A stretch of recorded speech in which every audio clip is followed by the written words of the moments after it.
Welcome to another mind blowing session on binomial theorem. बचपन में सबसे पहला फॉर्मूला जो आपने पढ़ा था वो था a प्लस बी का होल स्क्वायर या फिर x प्लस वाई का होल स्क्वायर। उसके बाद आपने कोई फॉर्मूला नहीं पढ़ा। उस सब के लिए जरूरत थी बाइनोमियल थ्योरम की। भाई ये बहुत ज्यादा यूज होने वाला है, प्रॉब्लम्स में भी यूज होता है, इसलिए यह है बिल्कुल बहुत अच्छे से याद रखें because it will be used one. ऐसा क्वेश्चन आपने क्लास में किया, मैं तो बस रिवाइज कर रहा हूं, ध्यान रखिएगा। ये मत सोचिएगा यहीं से बैठ के सब कुछ समझ लूं। जो भी बच्चे पढ़ रहे हैं अगर जेईई में से सिलेबस में से हट जाता है तो उसको छोड़ के जाने की जरूरत नहीं है, क्योंकि ऐसा भी देखा गया है जो चैप्टर्स के कुछ पार्ट्स सिलेबस में से हटे हैं उन पार्ट्स में से भी जेईई मेंस ने कहीं ना कहीं प्रॉब्लम पूछ लिए हैं। हेलो प्यारे बच्चों, सभी को मेरी तरफ से हमेशा की तरह जय Shri Krishna, Radhe Radhe Radhe Radhe to everyone. And आज के इस छोटे से सेशन में हम बाइनोमियल थ्योरम की पूरी थ्योरी आपके दिमाग के अलग अलग एरियाज में मैप करने वाले हैं। तो देर किस बात की, जल्दी से एक नोटबुक और एक पेन ले आइए, क्योंकि इस सेशन में आपको बनाने हैं मेरे साथ शॉर्ट नोट्स और साथ साथ पूरे लेक्चर, इस पूरे के पूरे माइंड मैप के दौरान मैं आपको कुछ प्रॉब्लम साथ में देता रहूंगा। आप वो प्रॉब्लम सॉल्व करते रहिए और नीचे कमेंट बॉक्स में उसके आंसर मुझे साथ साथ भेजते रहिए। इस तरह से आपका ये पूरा का पूरा चैप्टर बहुत अच्छे से रिवाइज हो जाएगा along with some good problems also. तो चलिए आइए शुरुआत करते हैं आज की कार्यवाही के साथ। तो बाइनोमियल थ्योरम में आज हम पढ़ने वाले हैं बाइनोमियल थ्योरम का माइंड मैपिंग। सबसे पहली चीज, बाइनोमियल होता क्या है? बाइनोमियल एक्सप्रेशन होता है जिसमें सिर्फ दो टर्म्स हो। ऐसा expression which consist of two different terms is called as a binomial expression. दो डिफरेंट टर्म्स होनी चाहिए, mind you the word different. जैसे x plus Y, X minus Y, 3x minus 2y, X square plus 1/x², ये दोनों terms different है। यह दोनों terms भी डिफरेंट, x प्लस वाई है ना, x प्लस वाई की पावर n। यह भी एक, जैसे यहां पर ये सब बाइनोमियल्स के एग्जांपल हो गए। जैसे x प्लस 3x, ये बाइनोमियल नहीं है, क्यों? ये दोनों टर्म्स डिफरेंट नहीं है। ये क्या है? ट्राइनोमियल है। ऐसा एक्सप्रेशन जिसमें दो से ज्यादा डिफरेंट टर्म्स हो हम उसे बोल देते हैं मल्टीनोमियल। उसे हम क्या बोल देते हैं? मल्टीनोमियल। मल्टीनोमियल मतलब, मल्टी का मतलब बहुत सारी, एंड नोमियल का मतलब टर्म्स। तो यहां हम बात करें बाइनोमियल की। बाई का मतलब दो, नोमियल का मतलब टर्म्स। तो यहां पर हमारे पास दो टर्म्स, दो डिफरेंट टर्म्स होंगी। बाइनोमियल थ्योरम क्या है? बाइनोमियल थ्योरम देखिए, x प्लस वाई की पावर 2। बचपन में सबसे पहला फॉर्मूला जो आपने पढ़ा था वो था a प्लस बी का होल स्क्वायर या फिर x प्लस वाई का होल स्क्वायर। जो आपने पढ़ा था x square plus Y square plus 2xy। फिर आप थोड़े बड़े हुए, आपने x प्लस वाई का होल क्यूब का फॉर्मूला ही पढ़ा, x cube plus Y cube plus 3xy into x plus Y. उसके बाद आपने कोई फॉर्मूला नहीं पढ़ा, यानी x प्लस वाई की पावर 4 का नहीं पढ़ा, x प्लस वाई की पावर 10 का फॉर्मूला नहीं पढ़ा, x प्लस वाई की पावर 12 का फॉर्मूला नहीं पढ़ा। उस सब के लिए जरूरत थी बाइनोमियल थ्योरम की। तो बाइनोमियल थ्योरम, यह थ्योरम न्यूटन ने दी थी, and this theorem is used to evaluate higher powers of a binomial. यानी कि किसी बाइनोमियल की हायर पावर, जैसे कि पावर 3 होगी, उसके बाद पावर 10, पावर 50, पावर 100, पावर 20, इस तरह की पावर्स फाइंड करने के लिए हम किसका यूज करते हैं? बाइनोमियल थ्योरम का। बाइनोमियल थ्योरम है क्या? तो देखिए, न्यूटन्स बाइनोमियल थ्योरम भी कह सकते हैं हम इसको। मान लीजिए n एक नेचुरल नंबर है, तो x प्लस वाई की पावर n होता है nc0 x की पावर n, nc1 x की power n minus 1, nc2 x की power n minus 2, y square, फिर ncr x की power n minus r, y की पावर r, और इस तरह से चलता चला जाता है। यहां आप गौर से देखेंगे इस केस में x की पावर डिक्रीजेस। x की पावर क्या होती है? x to the power, x power क्या होती है? n से कहां जाती है?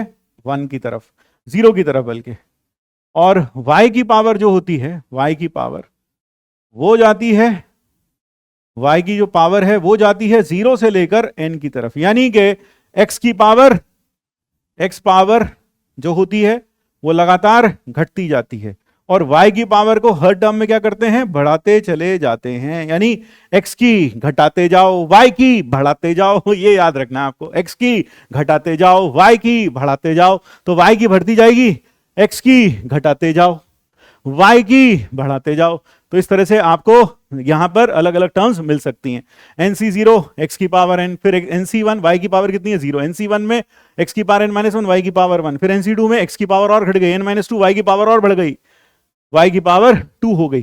फिर इसी तरह से अगले वाली टर्म होगी nc3 x की power n minus 3 y cube, and that is how this binomial can be expanded to the power n। इसको अगर हम चाहें तो लिख सकते हैं ncr x की power n minus r, y की power r varies from 0 to n। इसका क्या बोलते हैं? Compact form. तो x प्लस वाई की पावर n का जो कॉम्पैक्ट फॉर्म है वो ऐसे लिखा जा सकता है, R varies from 0 to n, N C R, X पर जो पावर लगी है वो दोनों का क्या है, डिफरेंस है, देखो गौर से, n-2, तो इसलिए x की पावर n माइनस आर, और y पर वही पावर लगी है जो c में नीचे इंडेक्स है, 1 में 1 है, 2 में 2 है, 0 में 0 है, r में r है। So that is how this can be written in compact form. तो हम इसे कह देते हैं बाइनोमियल इन कॉम्पैक्ट फॉर्म। ये बाइनोमियल थ्योरम को कॉम्पैक्ट फॉर्म में ऐसे लिखा जा सकता है। ठीक है, अब जैसे x प्लस वाई की पावर n, ये अभी अभी हम देख कर आए हैं, एक बार जल्दी जल्दी लिख लेते हैं। ये होता है nc0 x की पावर n, nc1 x की पावर n माइनस 1, x की पावर n माइनस 1 y, फिर nc2 अभी अभी देख के आए हैं, nc2 x की power n minus 2 y square plus so on 10 nc n minus 1 x y की power n minus 1, and lastly ncn x की पावर 0 और y की पावर n, ऐसे लिख सकते हैं। और इसको हम कॉम्पैक्ट फॉर्म में कैसे लिखेंगे, समेशन, अभी अभी फिर से रिवाइज करवा रहे हैं, 0 से n ncr x की n माइनस r y की पावर r, फिर x माइनस y की पावर n, nc0 x की पावर n, फिर nc1 x की n माइनस 1, अब y की जगह है माइनस y, तो माइनस y की पावर 1, तो माइनस बाहर आ जाएगा, फिर प्लस nc2 x की power n minus 2 minus y का स्क्वायर y स्क्वायर, फिर nc3 x की power n minus 3 minus y का क्यूब, तो माइनस यहां आ जाएगा, फिर प्लस सो ऑन, लास्ट में ncn x की पावर n, x की पावर कितना 0, ncn इंटू माइनस 1 की पावर n y की पावर n।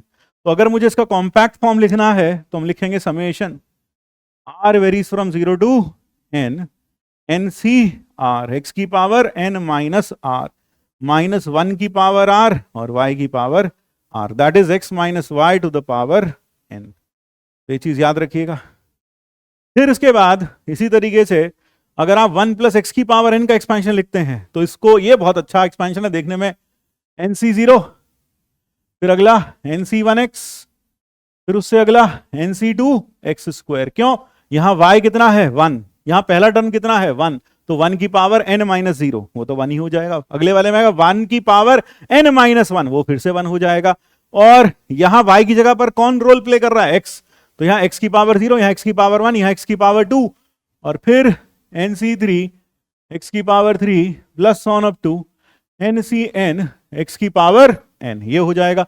और अगर मैं इसको लिखता हूं then I can write this as summation r varies from 0 to n ncr x की पावर r। दिस इज, भाई ये बहुत ज्यादा यूज होने वाला है, प्रॉब्लम्स में भी यूज होता है, इसलिए यह बिल्कुल बहुत अच्छे से याद रखें, because it will be used time to time, अलग अलग जगह पर अलग अलग फॉर्म्स में ये यूज होगा।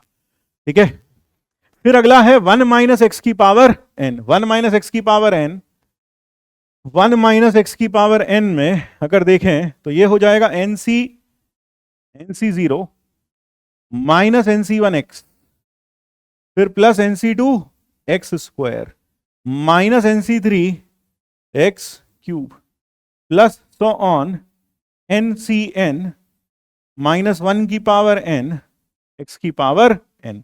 So I can write this in compact form as, बस में x की जगह माइनस एक्स रख दो, तो summation r varies from 0 to n ncr minus 1 की पावर r x की power r। This is the expansion of 1 minus X to the power n। सब में ध्यान रखिएगा n जो है वो एक नेचुरल नंबर है, in all these expansions n is a natural number.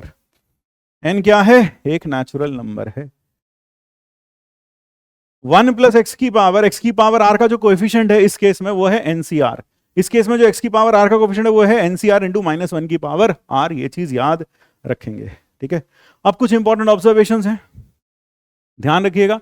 Important observation में number of terms in the expansion of x plus Y की पावर n, इसमें नंबर ऑफ टर्म्स हैं n प्लस 1, क्योंकि यहां पर जो इंडेक्स हमारे पास शुरू हो रहा है वो 0 से लेकर nc0 फिर nc1 nc2, यानी एक तरीके से काउंटिंग हो रही है, कहां से 1 से लेकर n तक। n नंबर्स तो ये हो गए और एक 0 वाला भी है, तो कितने टर्म्स हो गए n प्लस 1 टर्म्स हो गए। तो अगर कोई आपसे कहे x प्लस वाई की पावर n में कितने टर्म्स आते हैं, n प्लस 1 टर्म्स आते हैं, 1 greater than the power, 1 greater than the index. Sum of indices of x and y in each term is n। यह भी बहुत इंपॉर्टेंट पॉइंट है, नोट करने लायक। वो क्या, तो ये तो बहुत इंपॉर्टेंट पॉइंट हो गया। फिर एक यह भी एक इंपॉर्टेंट पॉइंट है, ये क्या कहते हैं, सम ऑफ इंडिसेस, इंडिसेस का मतलब है powers, sum of powers of x and y in each term is n। देखो x की पावर n माइनस 1, y की पावर r, दोनों को 1 की y की पावर 1, दोनों को जोड़ोगे तो n, यहां भी पावर n, यहां भी x और y की पावर का जो सम है वो n होगा। यानी कि हर टर्म में x और y की पावर का जो सम होगा वो इंडेक्स n के बराबर होगा। ऐसा सिर्फ यही नहीं, इसमें भी ऐसा ही है, n माइनस 1 1, इसमें भी n माइनस 1, n माइनस 2 और 2, हर किसी बाइनोमियल में, इसमें देख लो सब में ऐसा ही है, ठीक है। लेकिन यहां y नहीं है, यहां y नहीं है, तो इसलिए यहां y की बात नहीं करेंगे। इसमें जहां पर भी x और y हैं दोनों के, यानी कहने का मतलब है, कहने का मतलब कुल मिलाकर निचोड़ यह है इसका कि मान लो यहां लिखा हो फर्स्ट टर्म और यहां लिखा हो सेकंड टर्म, ये फर्स्ट प्लस सेकंड की पावर n, तो इसकी ईच टर्म में, each term, in each term exponent of f plus exponent of g, exponent of f first term plus exponent of second term, exponent of g second s, ये बराबर हमेशा n होगा। तो f plus s की power n में exponent of first term plus exponent of second term, ये हमेशा n देगा बाइनोमियल थ्योरम में। Power of first variable decreases, second variable increases, बता चुके। Binomial coefficients are also known as combinatorial coefficients. Binomial coefficient से मतलब है NC0, NC1, NC2, NC3, ये सब के सब क्या कहलाते हैं, बाइनोमियल कोएफिशिएंट्स कहलाते हैं। Binomial coefficient of terms equidistant from beginning and end are equal. यहां ये कहा गया है इक्वल कैसे है, अगर मैं यहां देखूं ये शुरू से दूसरी, इसका कोएफिशिएंट है बाइनोमियल कोएफिशिएंट है NC1, ये लास्ट से दूसरी, इसका कोएफिशिएंट है NCn-1, और हम जानते हैं NCR की प्रॉपर्टी होती है NCR is equal to NCn-R। Therefore second term का coefficient from beginning, binomial coefficient from beginning is equal to second term का coefficient from last, binomial coefficient from last. ध्यान रखिए हमने क्या कहा, एक बार फिर से बोल देता हूं, binomial coefficients of terms equidistant from beginning and end are equal. और कौन से कोएफिशिएंट्स की बात की है, सिर्फ और सिर्फ बाइनोमियल कोएफिशिएंट्स की, बाइनोमियल कोएफिशिएंट्स की बात की गई है। तो यहां इसका बाइनोमियल कोएफिशिएंट क्या है NC2, और यहां से अगर थर्ड टर्म देखेंगे वो आएगा NCn-2, तो NC2 और NCn-2 कैसे होंगे, इक्वल होंगे, यानी बाइनोमियल कोएफिशिएंट्स इक्वल होंगे, ठीक है। फिर बाइनोमियल कोएफिशिएंट ऑफ टर्म्स ये हो गया, rth term from beginning in the expansion of x plus y की power n is same as rth expansion is same as rth term from the end in the expansion of y plus x की power n। कहने का मतलब इसको आप ऐसे लिखें, rth term from end, बल्कि ऐसा कर लो उसको, rth term coefficient of rth term from the end, rth term from the end। कई बार हमें क्या कहा जाता है, x प्लस y की पावर n में rth term बताइए लास्ट से, तो लास्ट से rth term निकालने से अच्छा है, क्योंकि वो निकालना मुश्किल है, क्योंकि अभी हम देखेंगे हमारे पास जो एक्सप्रेशन होगा rth term from the end, rth term from the end in the expansion of x plus y to the power n is same as rth term from beginning, from beginning, from start, from start या from beginning, start लिख देता हूं, from start in y plus x की power n। यानी कभी कभी हमसे क्या कहा जाता है कि भाई x प्लस वाई की पावर n में fifth term from the last बताओ। अब fifth term from the last बताना काफी मुश्किल होगा, क्योंकि हम बाइनोमियल थ्योरम को उल्टा लिखना चाहेंगे।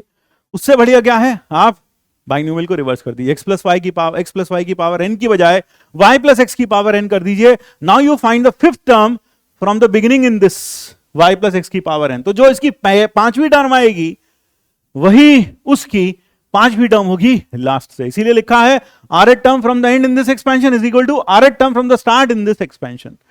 अगर आप ऐसा नहीं करना चाहते तो एक तरीका और भी है, rth term from the end in x plus Y की power n is equal to n minus r plus 2th term from the beginning.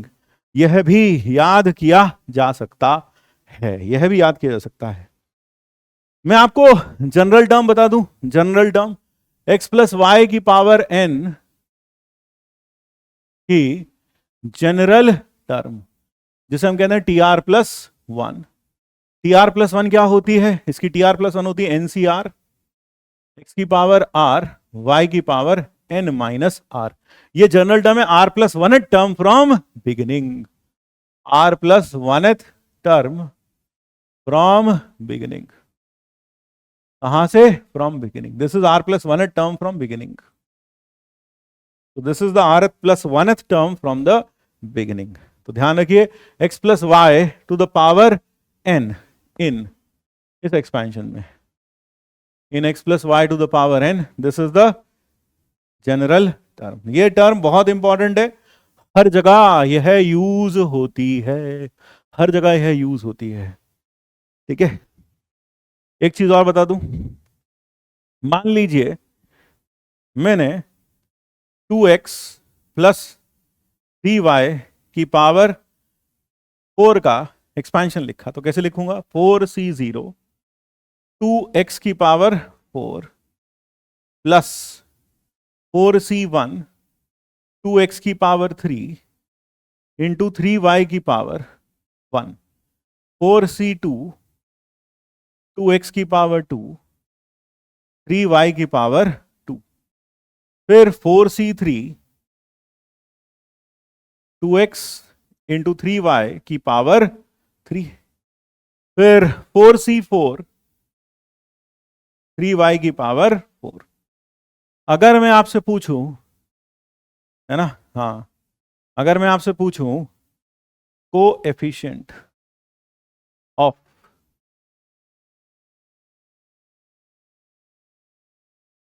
है ना, अगर मैं आपसे पूछूं यहां पर कोएफिशिएंट पूछ रहा हूं मैं, और वो भी कोएफिशिएंट कौन सा? अगर सिर्फ लिखा हो कोएफिशिएंट ऑफ,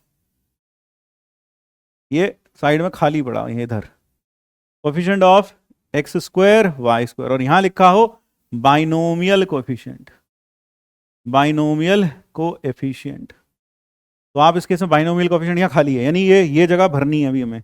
जैसे हमने यहां भर दिया binomial coefficient of x square Y square, तो उसका बाइनोमियल कोएफिशिएंट क्या आएगा? 4c2, बस 4c2, that will be the binomial coefficient. लेकिन अगर सिर्फ कोई कहे कोएफिशिएंट, अगर कोई कहे कोएफिशिएंट, है ना, ओनली कोएफिशिएंट, बाइनोमियल शब्द हटा दे, तो कोएफिशिएंट का मतलब क्या है? एक्स स्क्वायर वाई स्क्वायर, जिस टर्म है उसमें से एक्स स्क्वायर वाई स्क्वायर निकाल दो, तो जो भी कुछ बचेगा वो वो कोएफिशिएंट बच जाएगा। तो कोएफिशिएंट क्या होगा? 4c2, 2 का स्क्वायर 3 का स्क्वायर। जैसे एग्जांपल के तौर पर अगर मैं कहूं coefficient of X Y cube, वो भी कौन सा कोएफिशिएंट पूछ रहा हूं मैं? सिर्फ बाइनोमियल कोएफिशिएंट, तो बाइनोमियल कोएफिशिएंट क्या आएगा? 4c3। लेकिन अगर मैं कहूं मुझे कोएफिशिएंट चाहिए सिर्फ कोएफिशिएंट चाहिए एक्स वाई क्यूब का, तो वो क्या होगा? 4c3 इंटू 2 इंटू 3 की power 3, that will be the coefficient. तो आपको अंतर समझ में आ जाना चाहिए कोएफिशिएंट के बीच में और बाइनोमियल कोएफिशिएंट के बीच में, दोनों में अंतर क्या है। कोएफिशिएंट का मतलब है उस वाले वेरिएबल जो टर्म है उसको हटा के जो कुछ भी बचता है वो कोएफिशिएंट है। बाइनोमियल कोएफिशिएंट का मतलब है एनसीआर वाले जो कोएफिशिएंट हैं वो बाइनोमियल कोएफिशिएंट कहलाते हैं।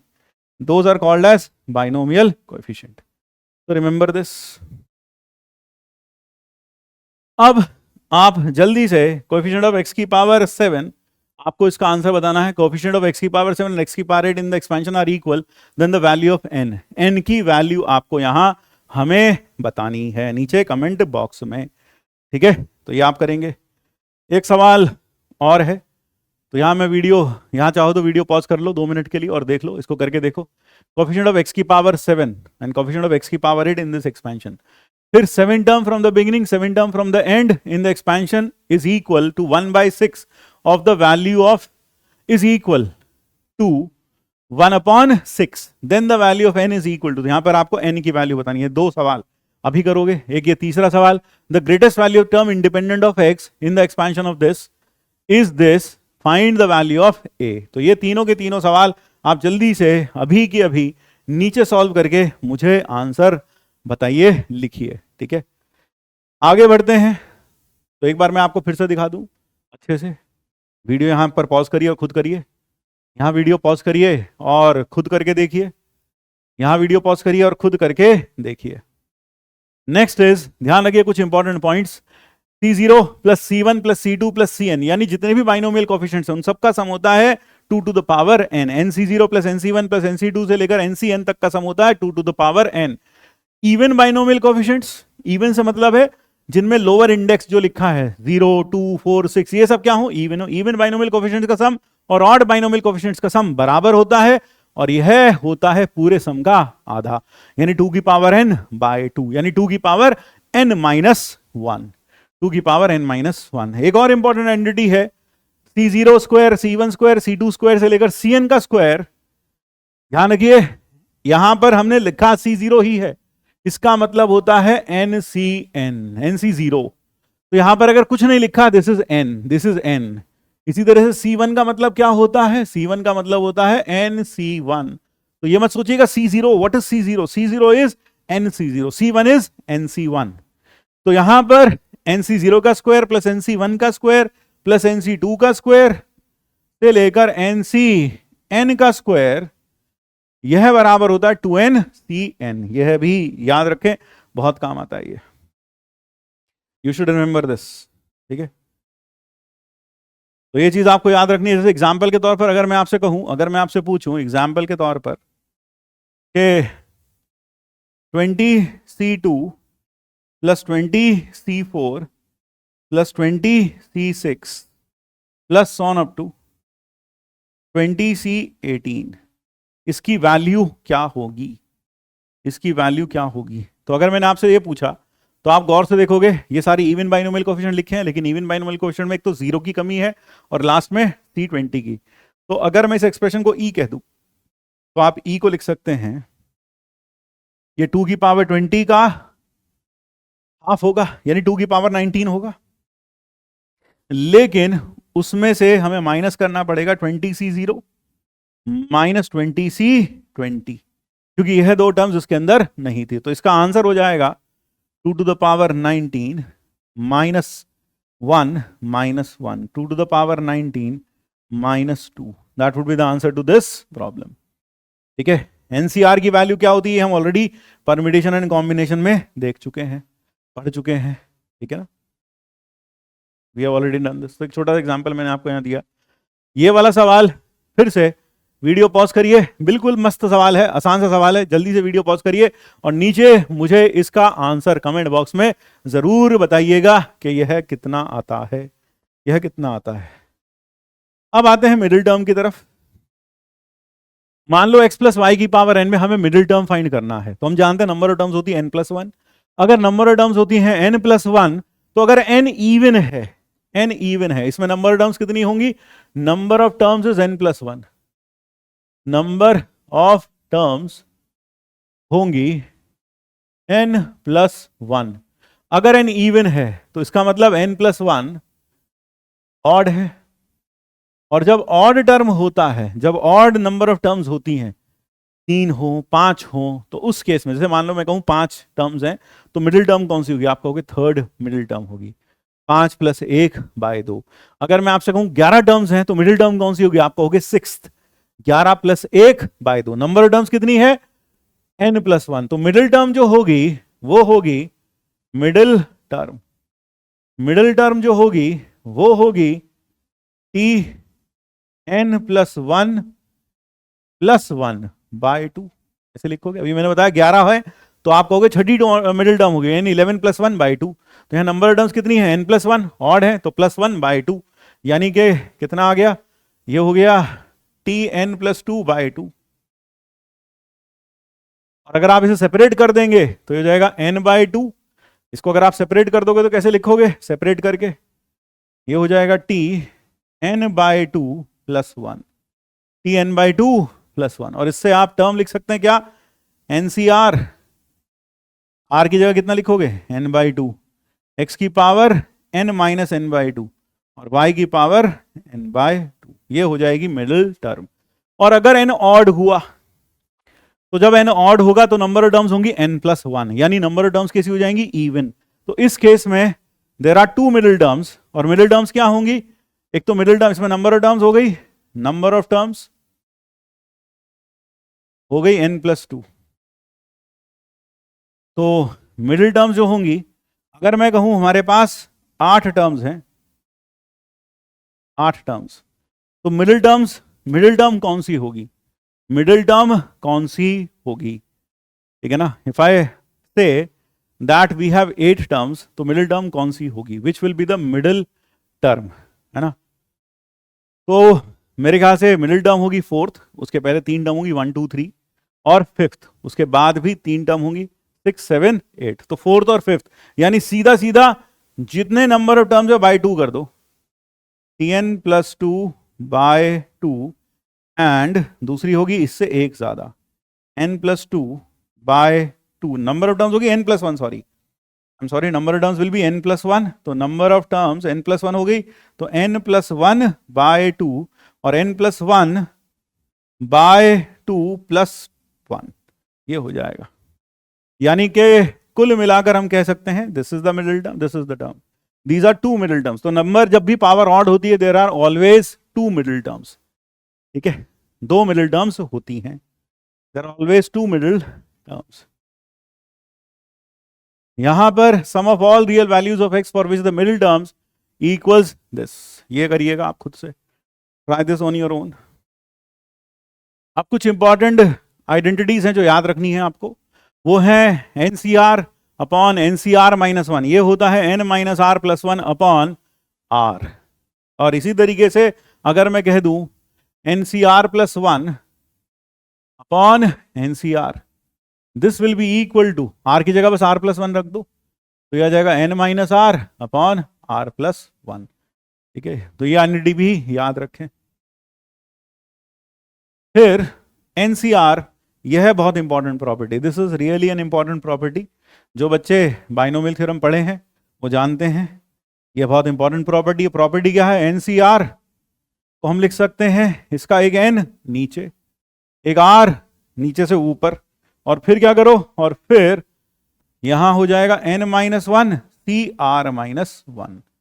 अगर आप चाहें तो आप इसे आगे भी लिख सकते हैं, n/r तो था ही, ये नीचे और ये नीचे, तो n-1 r-1 n-2 CR-2, ऐसा भी लिखा जा सकता है, प्रोवाइडेड ये सब NCRs डिफाइंड हो। तो ऐसा आप लिख सकते हैं, इस चेन को जितना चाहे बढ़ा सकते हैं, बल्कि इसका रिवर्स भी ट्रू है ना? ये तो हो गया ये प्रॉपर्टी।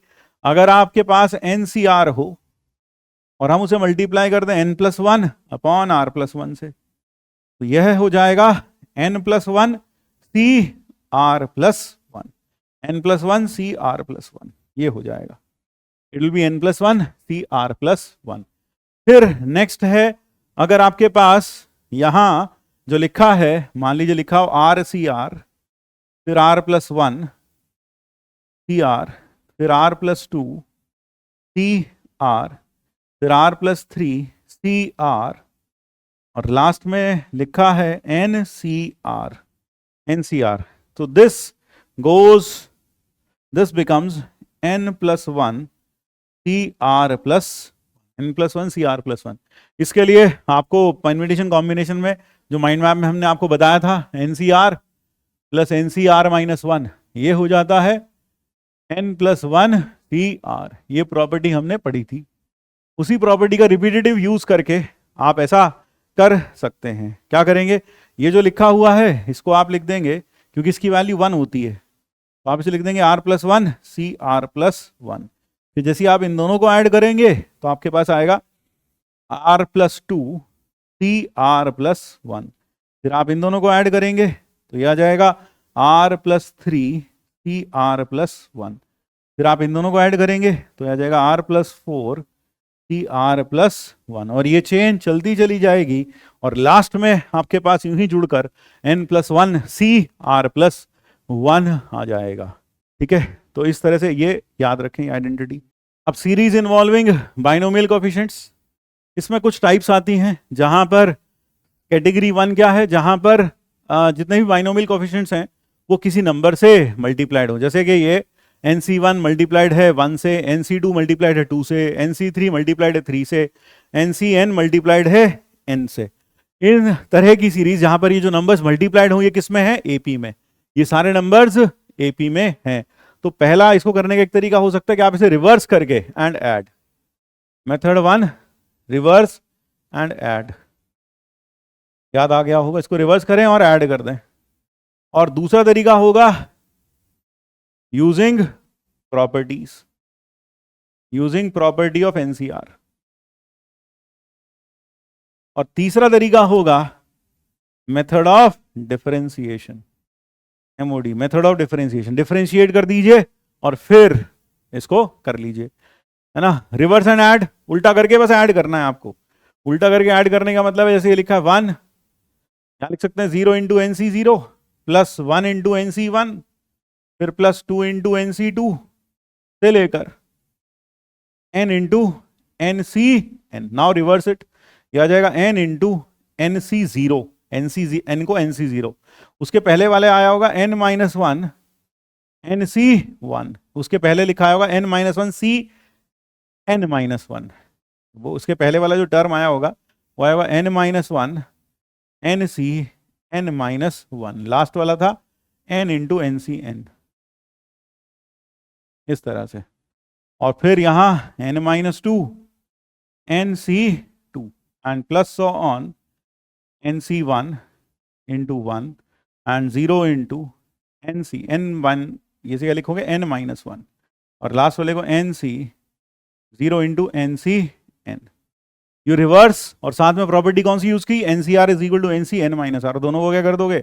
ऐड कर दोगे। वैसे ही आप ऐड करोगे n common NC0 plus NC1 plus NC2 से लेकर NCN आ जाएगा, and this will become 2 times, so S is equal to n by 2, 2 to the power n, so that is it। ये हो गया रिवर्स एंड ऐड। ये तब लगाया जा सकता है जब नंबर्स मल्टीप्लाइड जो हैं वो AP में हो, यूजिंग प्रॉपर्टी ऑफ NCR। तो दूसरा तरीका NCR की प्रॉपर्टीज का यूज करके, वहां पर आप लिख देंगे R इंटू, इसकी general term R into R varies from 1 to n,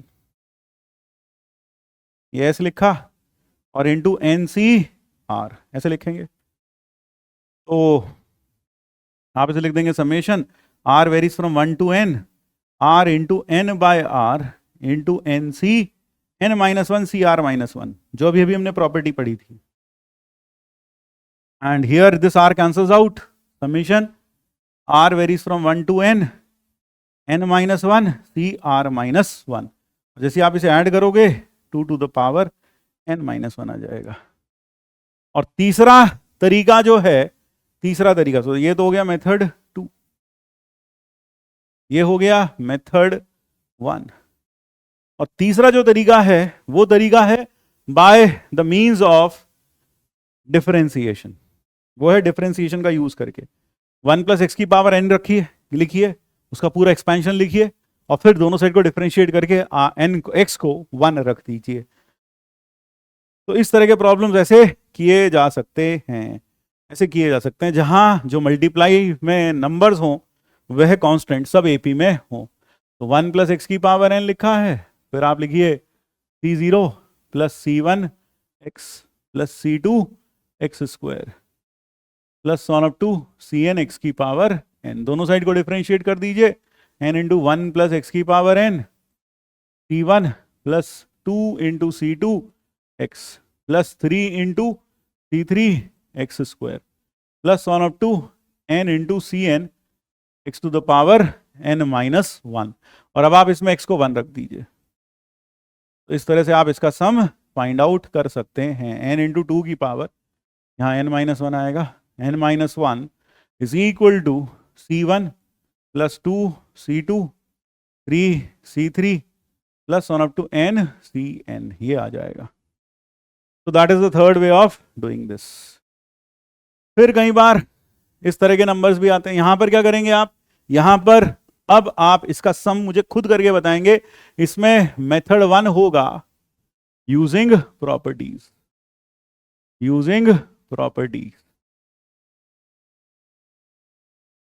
of NCR। और दूसरा तरीका होगा यूजिंग इंटीग्रेशन, यूजिंग इंटीग्रेशन। दूसरा तरीका होगा आप इसमें इंटीग्रेशन का यूज कर सकते हैं। तो पहला हो गया प्रॉपर्टीज ऑफ एनसीआर का यूज, यानी यहां पर भी जो एनसीआर हैं वो सबके सब किसी ना किसी कांस्टेंट से मल्टीप्लाइड हैं, लेकिन जिन कांस्टेंट से मल्टीप्लाइड हैं वो कांस्टेंट्स एपी की बजाय एचपी में है, यानी वो रेसिप्रोकल ऑफ एपी है। तो ऐसी स्थिति में आप एनसीआर का यूज कर सकते हैं। कैसे? इसका जनरल टर्म लिखिए। जनरल टर्म होगा r into NCR C0 C1/2। तो पहले तो हम एनसीआर लिख लेते हैं, एनसीआर नीचे कितना है R+1, यही है बिल्कुल। And R is varying from where to where, R is varying from 0 to n, 0 to n, that is S। अब प्रॉपर्टी का यूज करिए। प्रॉपर्टी का यूज कैसे कर सकते हैं? यहां पर summation R varies from 0 to n, यहां लिख सकते हैं n+1 upon R+1 into NCR into 1/n+1, and this becomes summation 1/n+1 summation n+1 CR+1, n varies from 0 to R varies from 0 to n। और जैसे आप इसे लिखेंगे तो ये हो जाएगा 1/n+1 n+1 C1 n+1 C2 n+1 C3 and so on n+1 C n+1। ये बन गया 2 की power n+1,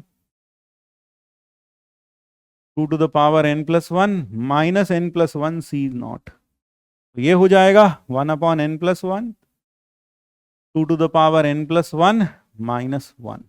that would be the answer to this problem. Method 1 में तो ये हुआ। मेथड 2 में आप क्या करेंगे? मेथड 2 में you will integrate it from 0 to 1। आप इसे इंटीग्रेट कर दीजिए 0 से 1 में और करके देखिएगा क्या आंसर सेम आता है या नहीं आता है। किसको इंटीग्रेट करेंगे? आप इंटीग्रेट करेंगे इसको 1 + x की पावर n को आप लिख देंगे C0 + C1x + C2x² + C3x³ plus so on Cn x to the power n। और फिर आप इन दोनों साइड्स को इंटीग्रेट कर देंगे 0 से 1, 1 + x to the power n dx। और ये integral 0 to 1 C0 C1x C2x² C3x³ plus so on up to n Cn, या Cn लिखो सिर्फ, Cn xn dx। यहां मैं आपको बता दूं कि integral of x to the power n dx from 0 to 1 ये होता है 1/n+1। और इंटीग्रल 0 से 1 + x की पावर n, इसका जो इंटीग्रल होता है 2 to the power n+1 minus 1/n+1। तो ये दोनों चीजें याद रखेंगे और इन्हीं का हम यूज इसमें कर सकते हैं। ठीक है, इसका यूज करिएगा तो इसका जो इंटीग्रल आ जाएगा वो क्या आ जाएगा? 2 to the power n+1 minus 1/n+1। ये हो जाएगा C0 + C1/2 + C2/3 x² का इंटीग्रल 1/2 + 1, x³ का इंटीग्रल 1/3 + 1, Cn x की पावर n का 1/n+1। C0 में x की पावर 0 है तो उसका इंटीग्रल हो जाएगा 1/0 + 1। That is 1. So that is how we proved it.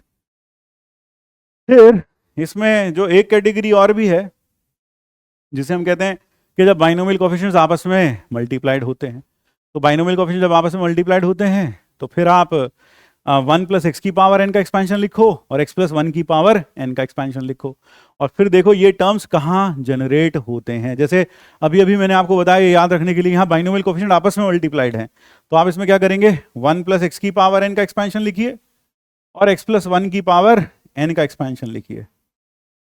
ठीक है, कैसे लिखेंगे? C0 C1x C2x² C3x³ plus on up to c n x की पावर एन, और यहां लिख देंगे आप C0 x to the power n, C1 x to the power n minus one, C2 x to the power n minus two, फिर C3 x to the power n minus three, plus on up to Cn x to the power 0, यानी चाहो तो x लिखो ही मत। अब जो हमें चाहिए that is nothing but C0 square, C1 square, C2 square, C3 square, Cn square. तो जरा गौर से देखिए, इन को टर्म्स को मल्टीप्लाई करके हर बार x की पावर n जनरेट हो रहा है, x की पावर n जनरेट हो रहा है। तो आप क्या करेंगे, दोनों को मल्टीप्लाई करेंगे and you will compare the coefficient of x to the power n on both sides. हम क्या करेंगे, multiply and compare, multiply and compare coefficient of x to the power r on both n on both sides, दोनों sides पर compare करेंगे and then you will find out the value. यहां जो coefficient आ जाएगा वो तो आ जाएगा C0 का स्क्वायर प्लस C1 का स्क्वायर प्लस C2 का square plus on up to Cn का स्क्वायर, और यहां हमें कोएफिशिएंट ढूंढना पड़ेगा, coefficient of x to the power n in 1 plus x की पावर 2n। दोनों साइड कोफिशिएंट कैसे होंगे, इक्वल। इसमें कोफिशिएंट कैसे ढूंढोगे, इसका TR प्लस 1 लिख लोगे, हो जाएगा 2n CR एक्स की power r। Coefficient for x की power n r should be equal to n। Coefficient क्या आ गया, इंप्लाइज कोफिशिएंट ऑफ x की power n in 1 plus x to the power 2n is 2nCn। तो यानी कि यह है और यह है दोनों बराबर हो गए। तो therefore C0 का square plus on up to Cn का square is equal to 2nCn, ये हो जाएगा। ठीक है, ये अगला प्रॉब्लम आप खुद करोगे, you will do this problem yourself. और क्लास में हमने इसके लिए एक आसान सा तरीका ही बता रखा है ना। हाँ, तो नीचे कमेंट बॉक्स में बताना कौन सा तरीका बताया था, कमेंट बॉक्स में नीचे लिख कर बताना, देखते हैं कितने लोगों को याद है। ठीक है, ये आप खुद करेंगे। फिर हम आते हैं न्यूमेरिकली ग्रेटेस्ट टर्म पर। न्यूमेरिकली ग्रेटेस्ट टर्म से हमारा मतलब क्या है, तात्पर्य क्या है, आइए देखते हैं। By numerically greatest term what do we mean, we mean the term which is greatest in the numerical value, यानी जिसकी एब्सोल्यूट वैल्यू सबसे ज्यादा हो, यानी जिसकी मैग्नीट्यूड सबसे ज्यादा हो। कहने का मतलब अगर एक टर्म -10 है, एक टर्म 3 है, तो मैग्नीट्यूड वाइज -10 ज्यादा है। तो अगर आपको जनरल, अगर आपको क्या करना है, ग्रेटेस्ट टर्म निकालनी है a प्लस बी की पावर n में, तो जनरल, तो जो लार्जेस्ट टर्म है उसे निकालने का तरीका, अगर मान ले TR प्लस 1 लार्जेस्ट टर्म है, न्यूमेरिकली NGT कह देता हूं उसको मैं, है ना। हाँ, if TR plus 1 is numerically greatest term in a plus b to the power n, then ध्यान रखिए जो R की रेंज आती है वो आती है m से लेकर m-1 से लेकर m के बीच में, जहां पर m होता है where m is n plus 1 upon 1 plus mod a by b, that is m। तो एक तरफ तो होगा m-1, है ना, एक तरफ तो हो जाएगा m-1 और एक तरफ m, तो ये r की रेंज आ जाएगी। और जैसी r की ये रेंज आती है, यहां से आप numerically greatest term find out कर सकते हो। You can find out the numerically greatest term, यहां से न्यूमेरिकली ग्रेटेस्ट टर्म आपको आराम से मिल जाएगा। You can get the numerically greatest term from here. तो मेरे ख्याल से ये क्लियर हुआ। ठीक है, न्यूमेरिकली ग्रेटेस्ट टर्म। एक प्रॉब्लम मैं आपके लिए और छोड़े जा रहा हूं, ये प्रॉब्लम बाइनोमियल कोएफिशिएंट्स के ऊपर बेस्ड है, 2024 में आया। मुझे आप इसका आंसर बताइएगा। ठीक है, तो न्यूमेरिकली ग्रेटेस्ट टर्म के बाद numerically greatest term, so after numerically greatest terms we have the multinomial theorem. Multinomial theorem क्या है? देखिए, अभी तक हमने जो पढ़ा वो बाइनोमियल थ्योरम पढ़ा, लेकिन बाइनोमियल के अलावा कई बार ट्राइनोमियल भी हो सकते हैं, इनफैक्ट मल्टीनोमियल भी हो सकते हैं, जहां पर हमारे पास बाइनोमियल के बजाय एक ट्राइनोमियल की पावर कुछ हो। तो ट्राइनोमियल थ्योरम मतलब ये बाइनोमियल थ्योरम के बजाय ये ट्राइनोमियल थ्योरम है, पावर n हो, तो इसको कैसे याद रख सकते हैं? जरा देखो, अगर आप x प्लस वाई की पावर n लिखते हो, क्या लिखते हो? उसे लिखते हो summation n C R X की power n minus R Y की power r varies from 0 to n। अब आप क्या करें, आप इस केस में r को तो r ही रहने दें, n माइनस आर को s मान लें। Let n minus r is equal to s। इसका मतलब क्या हुआ? r प्लस s, ये तो n हो जाएगा। तो x प्लस वाई की पावर n को आप लिख सकते हैं, क्या लिख सकते हैं? Summation n factorial. इसको क्या लिख सकते हैं? इसको पता है आपको, n factorial into n minus r factorial into आर factorial, r varies from 0 to n, और x की power n minus r, y की पावर r। तो आप इसे ऐसे लिख सकते हैं, देखिए, summation n factorial upon r factorial into s factorial, और x की पावर s, y की पावर r, और r प्लस s जो होगा वो हमेशा n के इक्वल होगा। यानी आपको r को, देखो इसमें सारे सॉल्यूशन आएंगे, r0 हो सकता है, r1 हो सकता है, r2 हो सकता है, r3 हो सकता है, सब रखते चले जाओ। r0 s1, r0 sn, फिर r1 sn माइनस 1, r2 तो sn माइनस 2। तो जितने भी इसके सॉल्यूशंस आएंगे वो सब के सब क्या हो जाएंगे? वो सब के सब इसका पूरा का पूरा एक्सपेंशन दे देंगे, पूरा एक्सपेंशन दे देंगे। r को 0 रखो, s निकालो, r को 1 रखो, फिर s निकालो, और टर्म्स लिखते चले जाओ, तो ये पूरा का पूरा एक्सपेंशन आ जाएगा। यही आइडिया यहां पर भी यूज हुआ है। यहां पर n फैक्टोरियल आपने देखा, p factorial, q factorial, r factorial, जैसे यहां था r फैक्टोरियल, s फैक्टोरियल, ये s और ये पावर r, तो यहां पर इसकी पावर p, इसकी पावर q, इसकी पावर r, और नीचे p plus q plus r किसके बराबर होगा? n के बराबर होगा। अब जितने भी इसके सॉल्यूशंस आएंगे, जितने भी इसके सॉल्यूशंस आएंगे, वही इसकी टर्म्स होती चली जाएंगी। तो अगर मैं यहां पर इसकी जनरल टर्म लिखूं, जनरल टर्म लिखूं, जनरल टर्म, तो इसकी जनरल टर्म क्या हो जाएगी? n factorial upon r factorial into s factorial, x की पावर s, y की पावर r, जहां पर r plus s is equal to n होगा। ठीक है, और वही जनरल टर्म बिल्कुल इसी तरह से इसकी भी आ गई। अगर मेरे पास कल को मल्टीनोमियल हो, पावर n हो, तो यहां पर भी क्या होगा? Total n factorial upon r1 factorial, r2 factorial, rm factorial, और यहां पावर r1, r2, rn, और इन सब का सम कितना होगा? n के बराबर होगा। और ध्यान रखिए, यहां जो r1, r2, rm है, सबकी वैल्यू 0 से लेकर n तक वेरी करती रहेगी। तो दैट इज मल्टीनोमियल थ्योरम। यानी मल्टीनोमियल थ्योरम से आप बाइनोमियल की बजाय अगर ट्राइनोमियल आ जाए, कल को 4 टर्म वाला पॉलिनोमियल आ जाए, मल्टीनोमियल आ जाए, उसकी पावर n को एक्सपैंड कर सकते हैं। ठीक है, उसको एक्सपैंड कर सकते हैं, you can expand it.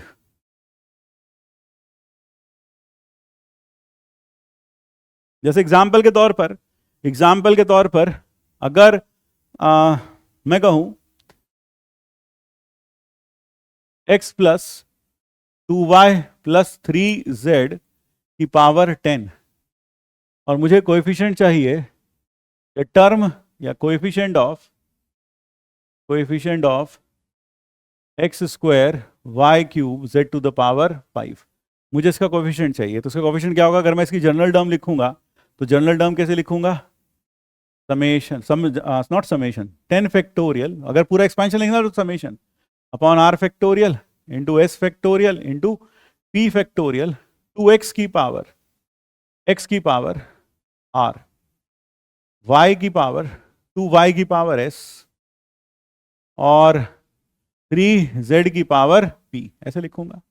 And that will B 10 factorial upon r factorial into s factorial into p factorial, x की पावर r, y की पावर s, z की पावर p, 2 की पावर s इंटू 3 की power p, और मुझे coefficient चाहिए इसका। और ध्यान रखिएगा r plus s plus p जो होगा वो 10 होना चाहिए।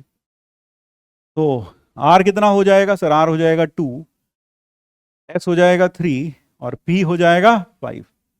तो जो कोएफिशिएंट आएगा, coefficient of x square y cube z to the power 5 would be 10 factorial upon 2 factorial into 3 factorial into 5 factorial 2 की पावर 3 और 3 की power 5। This will be the coefficient. ये हो जाएगा कोएफिशिएंट मल्टीनोमियल थ्योरम के हिसाब से। फिर यह सवाल मैं आपके लिए छोड़े जा रहा हूं। इस प्रॉब्लम में आपको a प्लस बी प्लस सी बताना है। P1 क्या है? x की पावर 1 का कोएफिशिएंट। P1 है x की पावर 1 का कोएफिशिएंट कितना रखा है? 20। और P2 है x स्क्वायर कोएफिशिएंट, वो 210 दे रखा है। तो आपको a b और c की वैल्यू बतानी है। थोड़ा मैनिपुलेटिव है, जरूर से करके देखिएगा, ठीक है। ये जरूर से करके देखिएगा।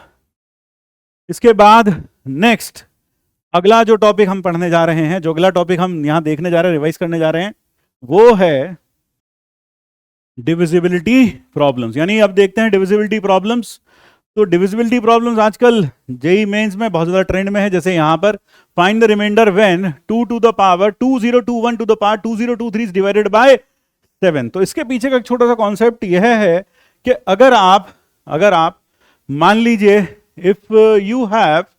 If you have some multiple 7, मान लीजिए आपके पास है mx, या इसके पीछे कॉन्सेप्ट मैं आपको यहां अलग पेज पर बताता हूं, I think that would be better. हाँ, अगर मेरे पास यहां पर mp प्लस r की पावर कुछ n हो, है ना, और ये p ये क्या है? m का मल्टीपल है, m का मल्टीपल है। जब आप इसे एक्सपैंड करोगे तो आएगा nc0 mp की पावर n, फिर nc1 mp की power n minus 1 into q into r, है ना, या q कहते हैं इसको, बेटर रहेगा। Let me call this as q plus q to the power n। तो यहां प्लस q, फिर nc2 mp to the power n minus 2 q square plus so on. Last में यूं ही चलते चलते n minus 1 mp into q to the power n minus 1, फिर plus ncn q to the power n। That is what we gate.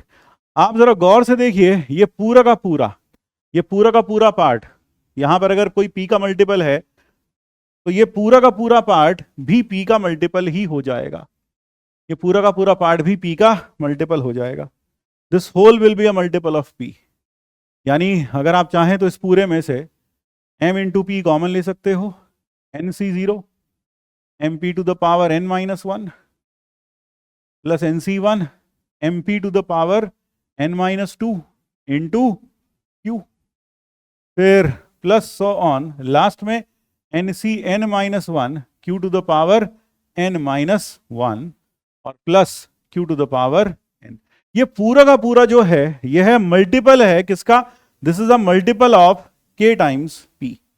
This is a multiple of p और plus q।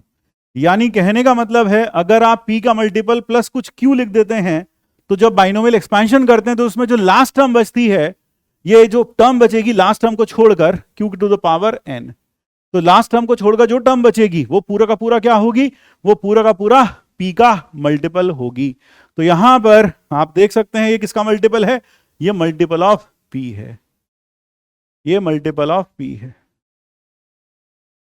तो यहां पर भी ये क्या आ गया?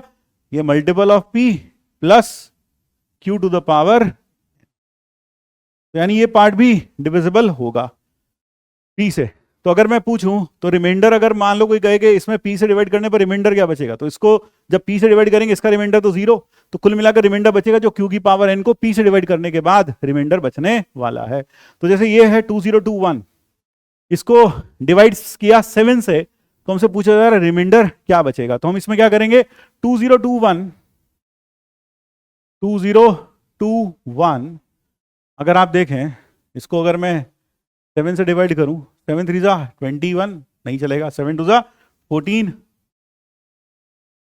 ये बच गया 62, 7 8 जा 56, 7 8 जा 56, ये बच गया 4, जरा देखो ये बच गया है 4, यस, हाँ ये 4 बच गया, यानी कि इसको लिख सकते हैं, इट्स 56 4 नहीं 5 बचेगा, 5, दिस विल बिकम 5, ये बच जाएगा 5, है ना, हाँ ये बच जाएगा 5। तो क्या हम इसे लिख सकते हैं 7 इंटू 288 प्लस 5, 7 इंटू 288, एक बार फिर से देखो, 7 टू 14 62, 7 इंटू 56 6, और 7 8 56 51, तो यानी मैं इसे लिख सकता हूं 288 इंटू 7 प्लस 5 की पावर 2023, ऐसे लिख सकता हूं, and this is a multiple of 7, तो यानी ये फाइनली आएगा 7 का कोई मल्टीपल, 7 का कोई मल्टीपल प्लस 5 की पावर 2023। अब जो इसको डिवाइड करके रिमाइंडर बचेगा वो वही बचेगा जो 5 की पावर 2023 को डिवाइड करके बचेगा। अब 5 की पावर 2023 को ले लीजिए, अब इसको फिर से लिखने की कोशिश करिए, इसको कैसे लिख सकते हैं, अगर हम इसे 7 के मल्टीपल प्लस या माइनस में कुछ भी लिख लो, प्लस या माइनस में कुछ भी लिख सकते हैं, ध्यान रखिएगा, या तो प्लस हो या माइनस हो, you can write it in plus और माइनस, दोनों चलेगा, तब भी आंसर क्या आएगा, 7 का मल्टीपल प्लस या माइनस q की पावर n आ जाएगा। तो यहां पर अगर मैं इस 5 को लिखूं, तो मैं अगर 5 5 से 25 प्लस 4, नहीं दूर चला जाएगा, 7 125, 7 to the 14 125, 7 to the 14 55 minus 1। हाँ मैं एक काम कर सकता हूं,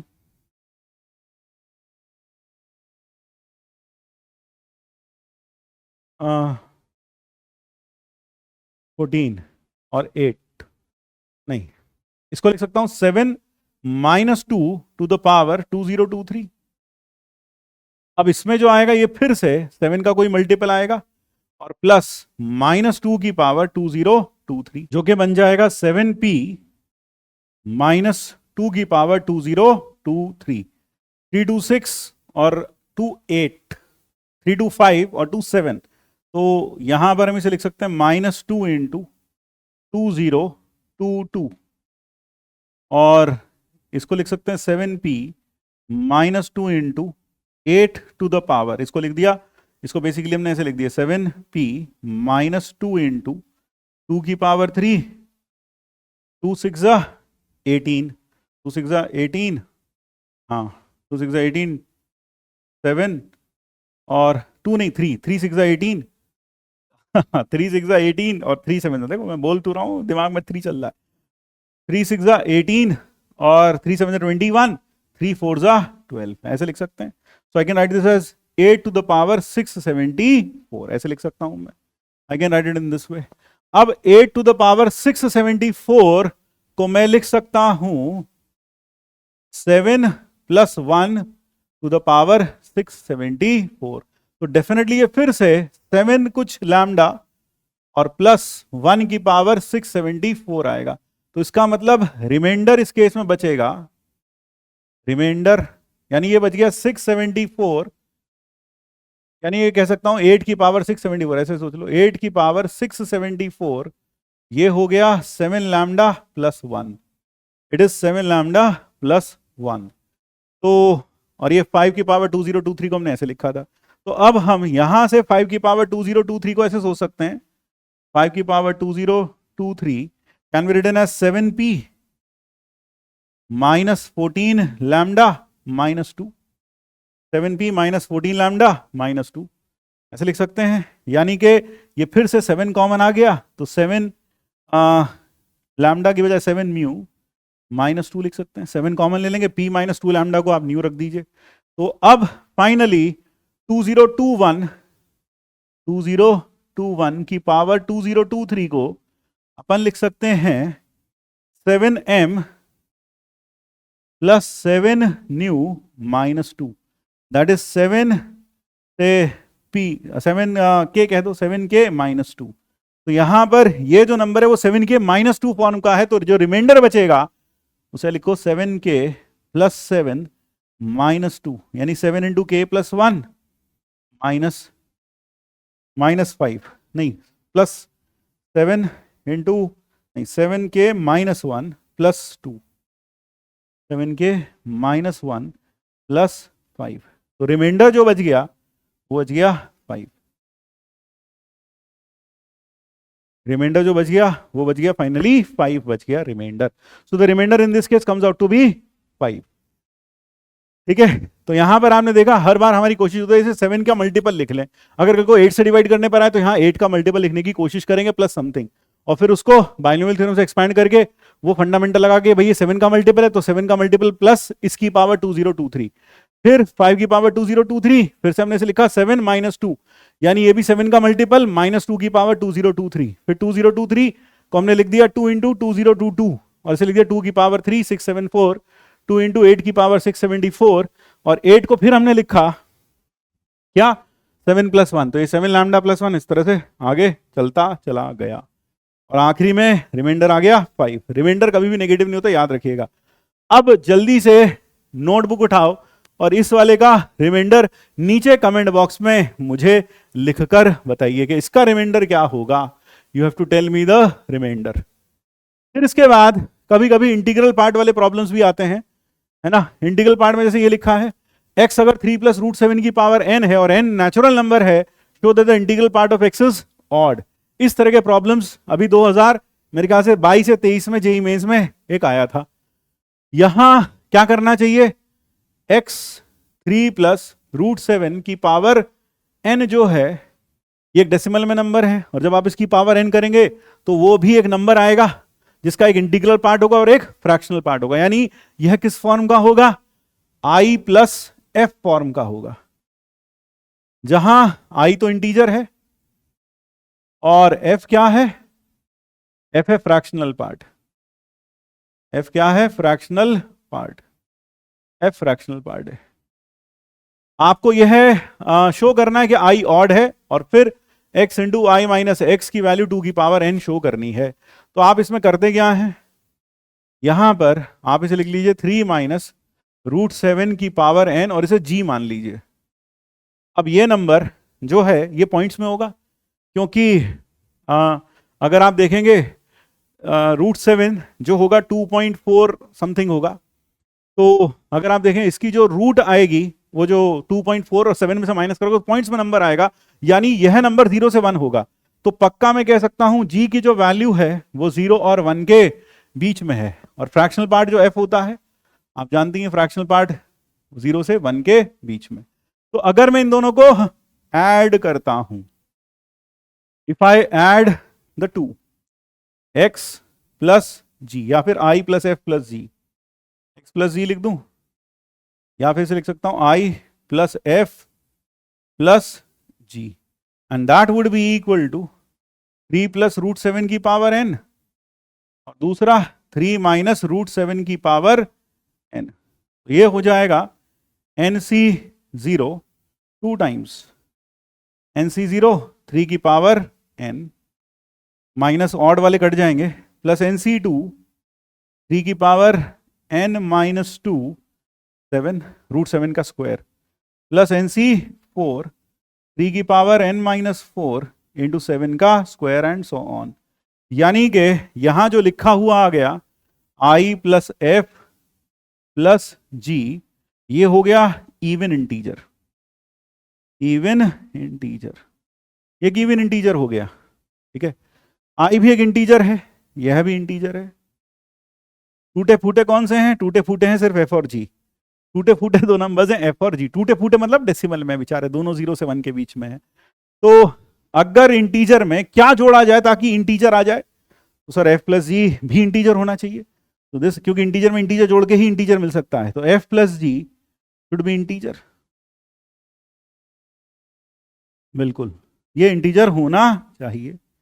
अब g तो कहां से कहां तक है, f तो है 0 से 1 के बीच में कोई number, f is from 0 to 1, और g कहां से कहां तक है, वो भी 0 से 1 है। तो अगर मैं f + g करता हूं, f + g की वैल्यू 0 से लेकर 2 के बीच में आएगी, और जब ये 2 से 0 से 2 के बीच में आएगी और f + g इंटीजर है तो f + g की वैल्यू पक्का 1 होगी। तो this implies f + g should be 1। ऐसा क्वेश्चन आपने क्लास में किया, मैं तो बस रिवाइज कर रहा हूं, ध्यान रखिएगा। ये मत सोचिएगा कि यहीं से बैठ के सब कुछ समझ लूं, ये क्या है, ये सिर्फ रिवीजन क्लास है। ये फुल क्लास नहीं है, रिवीजन क्लास है। तो इसलिए ये मत सोचिएगा सर ये हमारी समझ में नहीं आया, ये तो हमें समझ में नहीं आया सर, ये कैसे कर दिया आपने। भैया उसके लिए जाके पूरा का पूरा लेक्चर आपको बाइनोमियल थ्योरम पूरा 5, 6, 7, 8 लेक्चर में पढ़ाया गया है, वो देखिए पूरा का पूरा, तब जाके पूरा समझ में आएगा। यहाँ क्या हो रहा है, सिर्फ रिवीजन, माइंड मैपिंग हो रही है, याद दिलाइए अपने आप को। ठीक है सर, समझ में आ गया। तो ये f प्लस जी 1 हो गया, तो i plus 1 is equal to i plus 1 is equal to even integer. उसका मतलब i is equal to even integer minus 1। किसी भी इवन इंटीजर से माइनस करोगे i इज ऑड, हमें पता चल गया i ऑड इंटीजर है। तो यही हमें पूछा था कि शो करिए इसका इंटीग्रल पार्ट ऑड है, तो ये तो प्रूव हो गया i ऑड है। फिर f प्लस जी कितना हो गया था 1, अब x इंटू 1 माइनस एक्स। अब देखिए जरा, x इंटू 1 माइनस एक्स की बात हमसे की जा रही है कि x इंटू 1 माइनस एक्स, तो अगर मैं यहां x इंटू जी लिख दूं, g कैसे लिखा आपने, हाँ i प्लस f प्लस जी कितना है, f प्लस g है 1, f प्लस जी है 1, और अगर f प्लस जी 1 है, अगर f प्लस जी कितना है 1 है, तो यहां पर ये लिखा होना चाहिए तो 1 माइनस फ्रैक्शनल ऑफ x है वो, है ना। हाँ, यहां पर जो क्वेश्चन में है यह क्या है, 1 minus fractional of x, 1 minus fractional of x है यार, ये ऐसे लिखो 1 माइनस फ्रैक्शनल ऑफ x ये है। तो 1 माइनस फ्रैक्शनल ऑफ x अगर देखा जाए, fractional of x, fractional part of x का मतलब समझ गए। हाँ, क्वेश्चन में 1 minus fractional part of x is equal to g, sorry ये है। तो 1 माइनस फ्रैक्शनल पार्ट यानी कि ये क्या है, f है, 1 माइनस f, यानी ये लिखा x into 1 minus f fractional part. तो g किसके बराबर है सर, वो है 1 माइनस f के बराबर, तो x इंटू जी लिख सकते हैं इसको। हाँ, यानी कि 3 प्लस रूट 7 की पावर n और 3 माइनस रूट 7 की पावर n, ये हो गया 9 माइनस 7 की पावर n, यानी कि 2 की पावर n। तो ध्यान रखिएगा यहां फ्रैक्शनल पार्ट था, इसको सही से करके लिख दूं मैं, दिस वाज फ्रैक्शनल पार्ट। ठीक है, तो पहला पार्ट तो हमने शो कर दिया कि ये ऑड होगा। दूसरे पार्ट में हमसे कहा गया शो करिए x into 1 minus fractional x is equal to 2 to the power n। तो ध्यान रखिए this is fractional part of x, fractional part of x, fractional part यही है x f। ठीक है, तो इस तरह के प्रॉब्लम्स भी जेईई मेंस में कभी कभी पूछ लिए जाते हैं, और यहां मैंने एक छोटा सा आपको एक ओवरव्यू दे दिया कि भाई ये कैसे होगा। फिर आते हैं binomial theorem for any index. अभी तक जो आपने पढ़ा है वहां पर जो इंडेक्स था वो नेचुरल नंबर था न्यूटन बाइनोमियल थ्योरम में, बट इंडेक्स कुछ भी हो सकता है। जैसे कि यहां पर अगर हम कहें कि इंडेक्स n हो, जहां n whole number, for any index where n does not belong to whole number, जहां पर n होल नंबर को बिलोंग नहीं करता हो, तो उस केस में 1 प्लस एक्स की पावर n का एक्सपेंशन यह होता है। 1 प्लस एक्स की पावर कैसे क्या होता है, nc 1 plus nx plus nc n into n minus 1 upon 2 factorial. देखिए गौर से, एक तरीके से देखा जाए इसको याद रखने का बहुत मस्त तरीका है, चाहे n कुछ भी हो, होल नंबर ना हो, nc0 आपको पता है 1 होता है, nc1 n होता है, nc2 n into n minus 1 upon 2 factorial होता है, वही तो लिखा है। nc3 n into n minus 1 into n minus 2 upon 3 factorial होता है, वही तो लिखा है। तो कहने का मतलब है यहां लिखा वही है, लेकिन हम nc1 nc2 nc3 वाले कॉम्बिनेशंस, कॉम्बिनेटोरियल कोएफिशिएंट्स का यूज नहीं कर सकते, क्योंकि वो तभी डिफाइंड है जब n एक नेचुरल नंबर हो। तो यहां इस केस में 1 प्लस nx, ये 1 प्लस nx प्लस n, एक तरीके से nc2, फिर एक तरीके से nc3, वही की वही सीरीज दोबारा से लिखिए, बस आपको अब ncr का प्रयोग नहीं करना है। 1 प्लस एक्स की पावर माइनस n, जहां जहां n है वहां वहां माइनस n रखते चले जाओ। 1 माइनस एक्स की पावर n, जहां जहां x है वहां माइनस x रखते चले जाओ। इस वाले में, इस वाले के लिए इसमें n की जगह -n रखते चले जाओ. So this is the series for any binomial, for any coefficient, for any index which is not a natural number. यहां एग्जाम्पल के तौर पर आप ये सीरीज याद रखें, कभी कभी काम आ जाती है. 1 + x की power -1, 1 - x + x² - x³ + x की power 4 and so on. 1 - x की पावर -1, ये जीपी का सम देखो, ये भी जीपी का सम है. ये अगर जीपी को डिफरेंशिएट कर दोगे तो यही आ जाएगा. ये एक तरीके से क्या है, ये कुछ सीरीज हैं जो आप याद रखिएगा. ये में से ज्यादा पूछा नहीं जाता, बोर्ड्स के लिए, आपके स्कूल एग्जाम के लिए इंपॉर्टेंट है. याद क्या रखना है, कोफिशिएंट ऑफ x की power r in the expansion of 1 - x की पावर n, जहां -n, जहां n नेचुरल नंबर हो, जहां n नेचुरल नंबर हो. यानी जैसे कि 1 - x की पावर -3, ये नेचुरल नंबर है.